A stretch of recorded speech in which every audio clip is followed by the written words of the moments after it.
भूमि तू एजा का करे आइल बड़ू? भगवान जी से अपना पति के खुशी मांगे आइल बानी। कैसन औरत बाड़ू तू? पहले हमार भैया से शादी तोड़ के ओकर दिल तोड़ देलू, और अब राजा के नाम लेके हमार सामने हमार दिल दुखावा ताड़ू। दो प्यार करे वाला के पूरा जिंदगी खराब कर देलू। देखा शिक्षा, जे भी भाई वो इतना जल्दबाजी में भाई कि का सही है का गलत है ये सोचे कि समय ही ना मिलल। पर कहल जाला ना, भगवान दो प्यार करे वालन के मिलावे खातिर कोनो ना कोनो रास्ता निकाल ही लेवेले। हम राजा के पत्नी तो बन गई नहीं, पर उनका के पिता बने के सुख हम कबो ना दे पाइब। जे गलती करेला ना ओके ओकर सजा ए धरती पे मिलेला, यही जा मिलेला ओके ओकर सजा। खैर छोड़ा, तू हमके काहे के ये सब बताओ ताड़ू? काहे कि हम चाहता नहीं कि तू राजा से शादी कर ला। ऐसे दो प्यार करे वाला लोग पूरा जीवन एक दूसरे के साथ रही हैं। हमरा खातिर राजा के खुशी से बढ़ के और कुछ नहीं के। यही में राजा की खुशी बा, और अगर सोच के देखबू तो यही में तोहरो खुशी भी बा।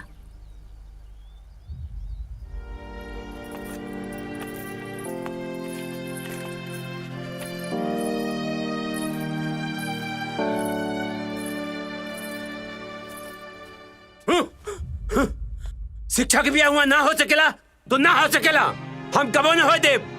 काहे? अरे अच्छा लड़का बा, अच्छा घर बार बा, तेरा का दिक्कत बा? अरे तोहरा के कोनो खबर बा का? जौन धोखा हमरे साथ भइल उ धोखा हम शिक्षवा के साथ कबो न होके देव। अरे पापा, दुनिया में लड़कन के कमी बा का? हाँ, जौन तू शादीशुदा लड़का के साथ शिक्षवा के बिया करावत बड़ा। हाँ, अरे ओकर बिया ओकरे साथ भइल बा, भूमिया के साथ, जेकरा खातिर हमार रात दिन दिल जलत बा। अच्छा, तो ई बात के तहरा परेशानी बा ना? हम ई बात खातिर ना परेशान बनी। जौन तारा के समझे की बा तू समझा, लेकिन ब्याह ना होई तो ना होई। काहे भैया, जब वो हमके पसंद करेलन और हम उनके, और घर में भी सबके राजी बा, तो तोहके का दिक्कत बा? का हमार खुशी में तोहर खुशी नहीं खे?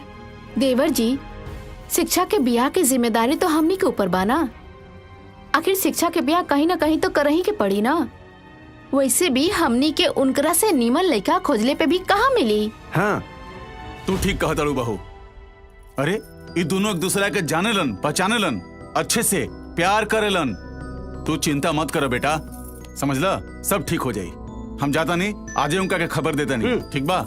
तो ठीक बा, तोहरा के जौन करे बा करा, जहाँ ब्याह करवाए बा करवावा, लेकिन ब्याह के बाद कोनो गड़बड़ भइल ना तो हमारे पास मत आइहा, हाथ उठा दे, ठीक बा?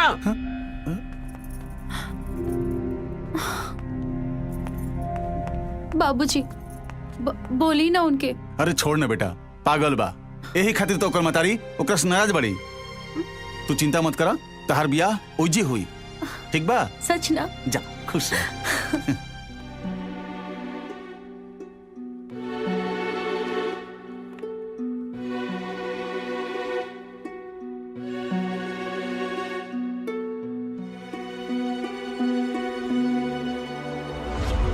तोहरा के जौन करे बा करा, जहाँ ब्याह करवाए बा करवावा, लेकिन ब्याह के बाद कोनो गड़बड़ भइल ना तो हमारे पास मत आइहा, हाथ उठा दे, ठीक बा?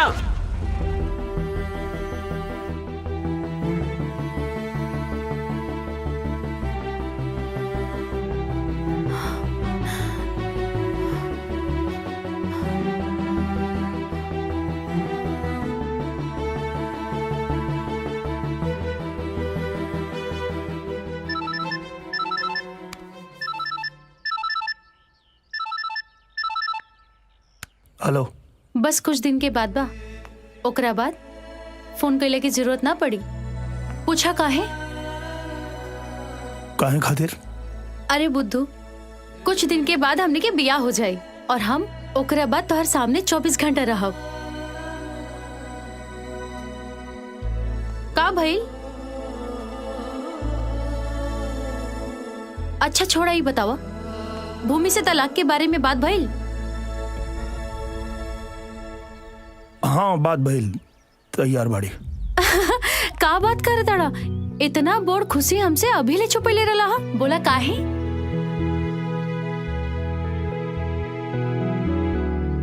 अच्छा ही बतावा, कबले बोली है तलाक देवे खाती के? अच्छा ठीक बा, हम बाद में बात करता नहीं।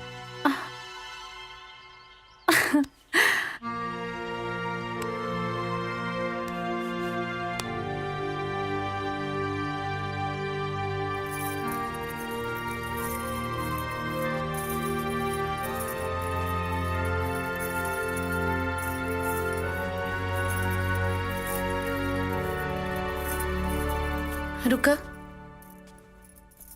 यहीं जावा, बैठा। का बात बा? का कहल चाहता रहा? इतना बेचैन काहे बड़ा? भूमि, एगो बहुत जरूरी बात करे के बा, लेकिन बोले के हिम्मत नहीं के होत। जब बात जरूरी बा तो कबले अपना अंदर दबा के रखबा? बोल दा। वो कहतिया कि वो हमसे तबे शादी करी जब हम तोरा के तलाक दे। हम ओकरा के समझावे की कोशिश कनी है कि इस सब के कोनो जरूरत नहीं है, दोनों लोग साथ में रह सकता और एमे भूमि की कोनो प्रॉब्लम भी नहीं है, लेकिन हम तलाक देवे खातिर तैयार बानी। का? हाँ ठीक है तबा, वो एकदम सही कहा तारी। लोग अपन प्यार तो बटबे ना करेले, कि वो अपना पति में बंटवारा कैसे सहली। चिंता मत करा, शिक्षा के बोल दिया कि हम तलाक खातिर तैयार बानी, जहाँ कहबा वहाँ साइन कर दे।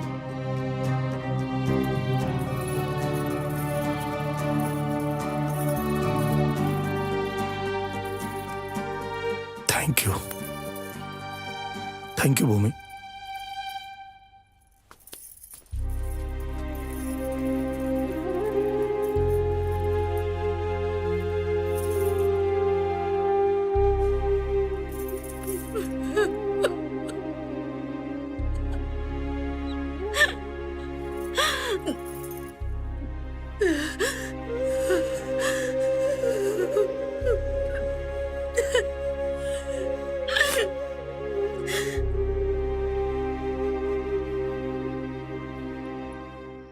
पहले तुमको इन लोगों ने इनकी दूसरी शादी के लिए मनाया और अब तलाक के लिए मना रहे हैं। तलाक चाहिए तुम लोगों को, तलाक चाहिए हैं?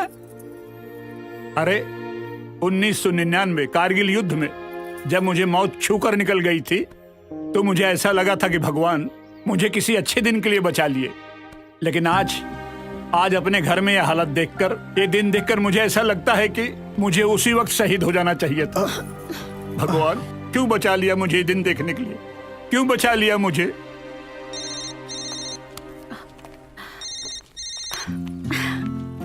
हाँ जान, बोला। आज हम तोरा के दुनिया के सबसे बड़ खुशखबरी सुनावे जाता नहीं।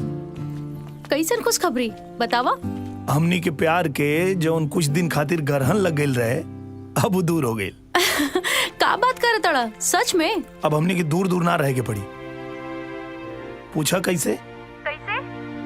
अरे भूमि तलाक खातिर तैयार हो गई बाड़ी। अच्छा ही बतावा, कबले तलाक देवे खातिर बोल ली? हा, पेपर सब तैयार हो गई बा, काले हमनी के कोर्ट में दाखिल कर लिए, ओकरा बाद हमार जान हमरे पास।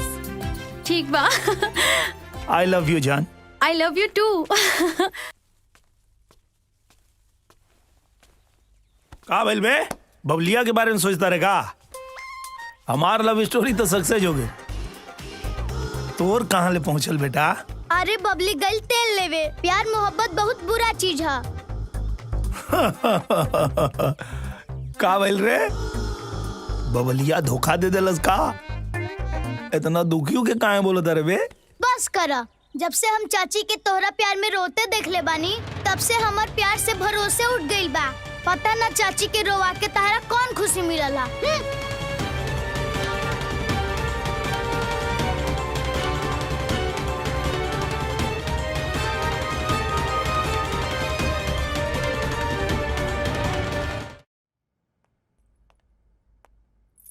बाबा खाना। हमको भूख नहीं है खाने की, वापस ले जाओ। जाओ। का भइल बाबा? राउर तबीयत तो ठीक बा ना? अरे मेरी तबीयत बिल्कुल ठीक है, मैं एकदम अच्छा हूँ। ये बताओ तुम्हारी तबीयत कैसी है? हमके का भइल बा? हम तो एकदम ठीक बानी। बहुत ठीक हो। आओ इधर बैठो, बैठो जरा, बैठो। हाँ इधर रखो। देखो बेटी, जब से राजा की दूसरी शादी तय हुई है ना, पूरा परिवार के सब लोग बहुत खुश हैं, सब खुश हैं, किसी को कोई समस्या नहीं है। लेकिन मुझे समस्या है, और मुझे इस बात की समस्या है कि राजा की दूसरी शादी के बाद तुम्हारा क्या होगा। पर बाबा हम तो खुश बानी ना, और बियाह के बादो खुश रहब। आप हमारी चिंता मत करी। अरे पगली, अरे तू किस मिट्टी की बनी है रे? किस मिट्टी की बनी है? दुनिया की तू पहली औरत होगी जो अपने पति की दूसरी शादी से खुश है। कोई औरत दूसरी शादी से खुश नहीं हो सकती, नहीं हो सकती। बाबा अगर सवाल हमरे जिंदगी के रहत तो शायद हम कबो भी इतना बड़ फैसला ना ले रहती। पर यहाँ सवाल केहू और की जिंदगी, केहू और के खुशी के बा। और तुम्हारी खुशी का क्या? हमार खुशी, जेकरा पास बल्लू जैसन इतना प्यार से चाची बुलावे वाला भतीजा होखे, रउआ जैसन अपन खुद के बेटी समझे वाला बाबा होखे, इतना प्यार करे वाला परिवार होखे, ओकरा खुशी के कौन कमी बा? हाँ हम एकदम खुश बानी। तुम खुश हो? हाँ हम एकदम खुश बानी। अब रउआ खाना खा ली, ना खाएं तब हम दुखी हो जाए। कुछ और चाहिए तो आवाज दे दें।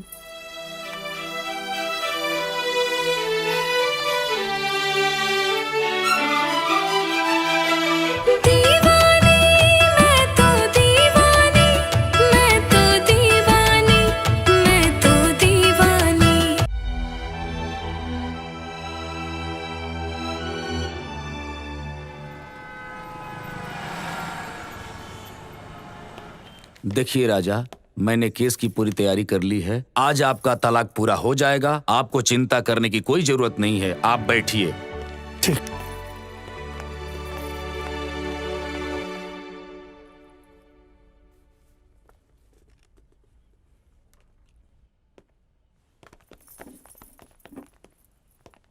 बैठिए।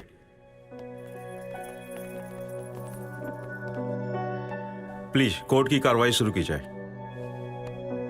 जज साहब, वैवाहिक जीवन आकर्षक और संपूर्णता से परिपूर्ण जीवन है, लेकिन यह तब संभव है जब जीवन सुखदायी हो और इसमें पति पत्नी के बीच में सामंजस्य हो, प्रेम हो, अटूट बंधन हो, विश्वास हो, एक दूसरे के प्रति समर्पित होने की ताकत हो। तब जाकर यह काम पूरा हो सकता है, वरना जीवन कड़वाहट से भर जाएगा। मेरे क्लाइंट मिस्टर यादव ने इस रिश्ते की डोर की बुनियाद को मजबूत करने में कोई कोर कसर नहीं छोड़ी। इन्होंने अदालत के दिए गए 6 महीने के वक्त को भी बर्बाद करके रख दिया और इन्होंने यह साबित किया मैं जीती भी अपने लिए हूं और किसी का ध्यान नहीं रखती। जज साहब, मैं एक बात स्पष्ट कर देना चाहता हूं कि जिस तरह से मिस्टर यादव ने अपनी समझ के साथ दाम्पत्य की डोर को आगे बढ़ाने का काम किया है, मिसेस यादव ने ऐसा काम नहीं किया है। मैं यकीन के साथ कह सकता हूं कि इनमें नारी होने का संपूर्ण गुण कभी विकसित हुआ ही नहीं। एक खाना खाना तो जानती हैं, लेकिन पकाना नहीं जानती। बड़ों का आदर करने के लिए और छोटों को प्रेम देने के लिए इनके पास कोई शब्द नहीं है। ये तो स्पष्ट कहती हैं कि मैंने तो इसकी पढ़ाई ही नहीं की है। जज साहब, आप सोचिए रिश्तों की डोर को कैसे बांधा जा सकता है। पति पत्नी का रिश्ता आपसी प्रेम को विकसित करने के लिए होता है। पति पत्नी का रिश्ता एक दूसरे का ख्याल रखने वाला होता है, लेकिन इन्होंने एक दूसरे का कभी ख्याल नहीं रखा। आम जीवन में जब इतनी कड़वाहट है तो इनके दाम्पत्य जीवन में कितनी कड़वाहट होगी ये आप समझ सकते हैं। नतीजा आपके सामने है कि शादी के इतने दिनों बाद भी इनको कोई संतान नहीं हुई।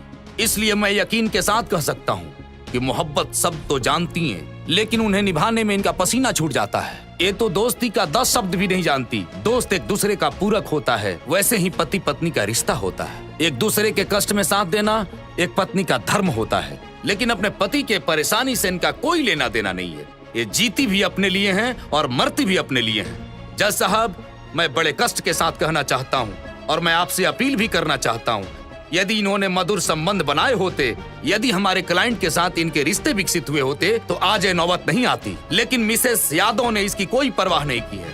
इसलिए मैं आपसे दरख्वास्त करता हूँ कि जो अर्जी मैंने आपके पास लगाई है उस तलाकनामा पे आप हस्ताक्षर करके इन्हें नई जिंदगी दें। मिसेस यादव, आपको अपने बचाव में कुछ कहना है?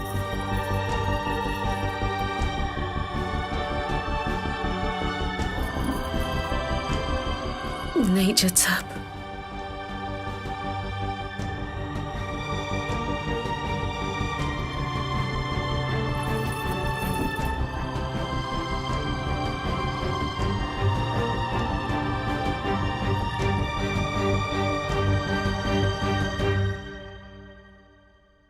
हिंदू मैरिज एक्ट 1955 धारा 13B के तहत मैं ये फैसला सुनाना चाहता हूं कि मिसेस यादव और मिस्टर यादव के तलाक। आई एम सॉरी जज साहब, हमारे तलाक के लिए जो वकील साहब ने दलीलें पेश की है मैं उससे सहमत नहीं हूं। राजा, माफ कीजिए वकील साहब,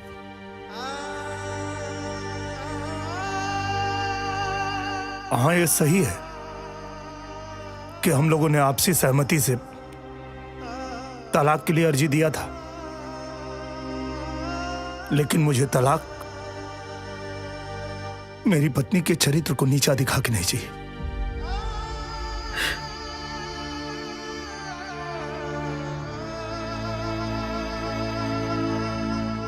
नहीं जज साहब, वकील साहब ने कहा कि मेरी पत्नी को दोस्ती के मायने पता नहीं। मिलॉर्ड, मैं तो यह कहता हूं कि मेरी पत्नी की जैसी दूसरी दोस्त इस दुनिया में हो ही नहीं सकती है।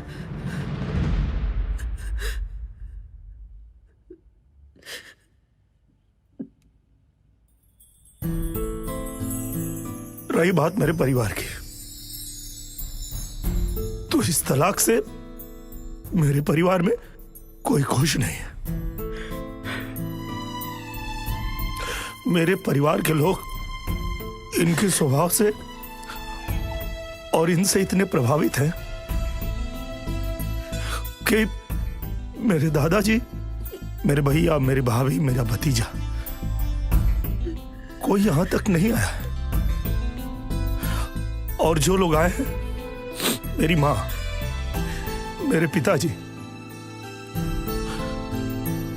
वो लोग इस तलाक से कितने दुखी हैं आप इनकी आंखों में देख सकते हैं।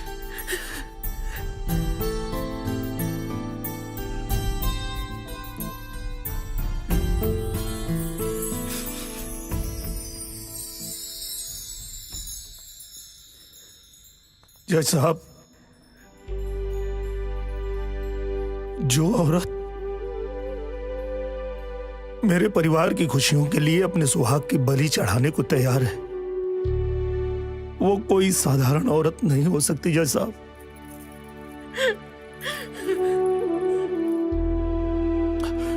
नहीं चाहिए मुझे तलाक, नहीं चाहिए।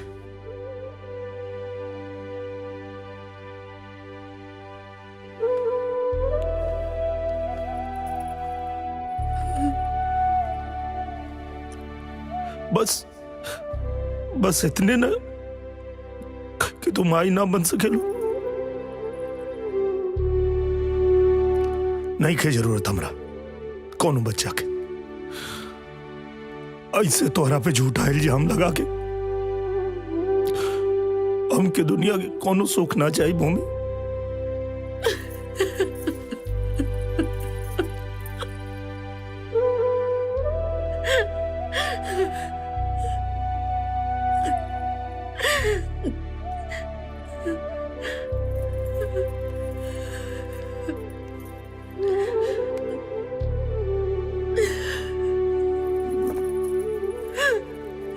भूमि, दुनिया में बहुत ऐसा बच्चा बा जेकर माई बाप नहीं खे। हमनी के कोनो बच्चा के गोद ले लेवे के, लेकिन तोरा ऊपर इतना बड़ लांछन लगा के हमके नहीं गिराए के।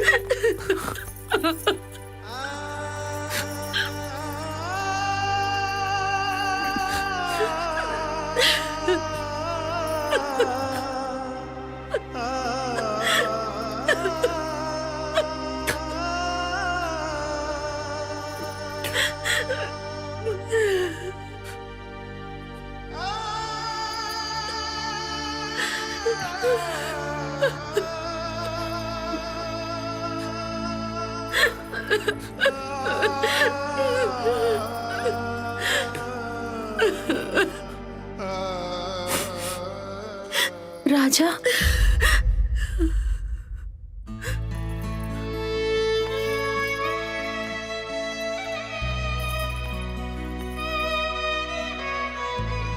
एगो प्रेमिका होखला के नाते बहुत दुखी बानी, लेकिन एगो औरत होखला के नाते बहुत खुश।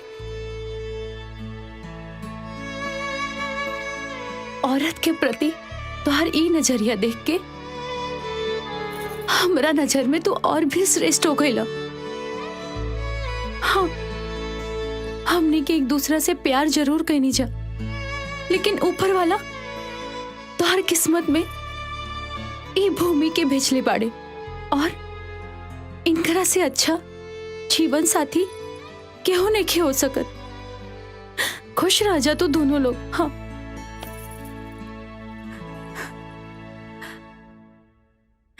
बाय।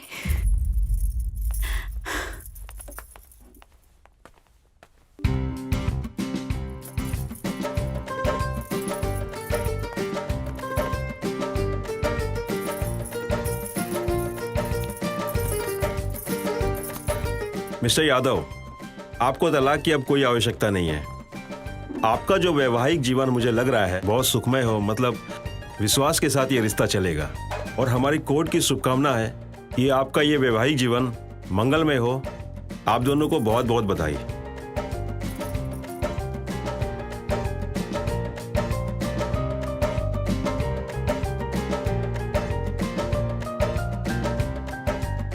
अरे भाई रुको रुको रुको, कहानी का असली सच ये नहीं है कि भूमि माँ नहीं बन सकती। असली सच ये है कि भूमि ने बच्चा न होने का नाटक रचा था ताकि राजा को अपना प्यार, शिक्षा मिल जाए और दोनों हंसी खुशी जिंदगी में रहें। भूमि की जितनी भी प्रशंसा करें उतनी कम है, क्योंकि उसके दिल में पति के प्रति प्रेम भावना का त्याग मानव संसार में सदियों तक याद रहेगा। धन्यवाद।